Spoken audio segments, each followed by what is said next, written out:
আসসালামু আলাইকুম। আপনারা সব ভালো আছেন? আলহামদুলিল্লাহ, আপনারা দয়া ভালো আছেন। নতুন করে একটা ভিডিও লইয়া এলাম। এখন সন্ধ্যার সময় গেছে, তো এখন বাচ্চাইটা খাইতে ইতা তো কইতে পাস্তা দিই, টানতে খাইতে পাস্তা মানে গিয়া ক্যারটও দিছিল গইয়া সিদ্ধ হয়ে যাব। তো খাই সিম্পল দেখাইলে আপনারা রে পাস্তা তো ওই গেছে সিদ্ধ। আনার কাছে ফোন আসছিল, আর পারছি না আমি পয়লা দেখাইতাম আপনারা রে। পাস্তা সিদ্ধ হয়ে গেছে। এখন দিলাম তেল, পাস্তা হয়ে গেছে, তেল দিলে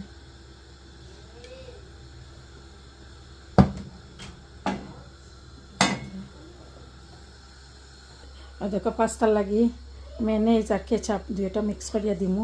কাঁচামরিচ পেঁয়াজ আর ডিম একটা দিম, বেশি দিতাম না, আর একটু মশলা দিমু, ওটা পাউডারও। সিম্পলের মাঝে করলাম, সিম্পলের মাঝে আরও মজাও হয় বেশি। একটা পেঁয়াজ দিলে কাঁচামরিচ আর পেঁয়াজে পেঁয়াজটা মজলা, তারপরে মশলা দিই, লবণ দিলাইছি। এখন আমি মশলা একটু দিলাইনি, একটু আজকে সিম্পল করবো তো তার ভালো খাবো, তো বাংলাদেশের স্টাইলে করবো। এখন আমি ডিম দিলাম, ডিম বেশি দিতাম না, বেশি দিলে তারা খাইতে পারে না, একটা দিই আমি।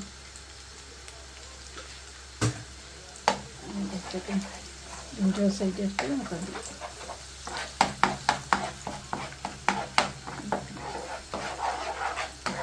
তারপরে লুচিস দিলাম একটা।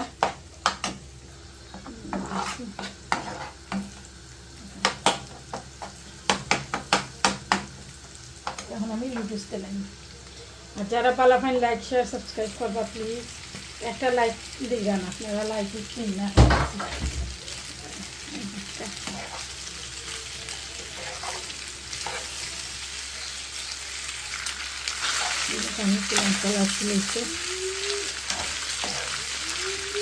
সিম্পল মাংস, সিম্পলের মাঝে করলে না যেমন যেন খাওয়া যায়, আর ওদেরটা শেষ চলে যান মেনে যে আজকে থাকে। আর চিজ থাকলে আপনারা চিজও দিতে পারবেন, চিজ দিলে আরও মজা লাগবে। আমার চিজ আছে, কিন্তু লাস্টে দিলাম আগে রাখবো। ওই দেখো আমি চিজ তুলে দিলাম, বেশি দিতাম না, বেশি দিলে আনায় খেতে না। জি ইয়েস মাম্মি, ইয়েস চিজ দিই, ইয়েস মামি। তাই মাথায় কিরা মারে ভাই দিয়ে আপনারা লাগেন না কিরা আনায়। ইয়েস মামি। যারা ভালো খান লাইক শেয়ার সাবস্ক্রাইব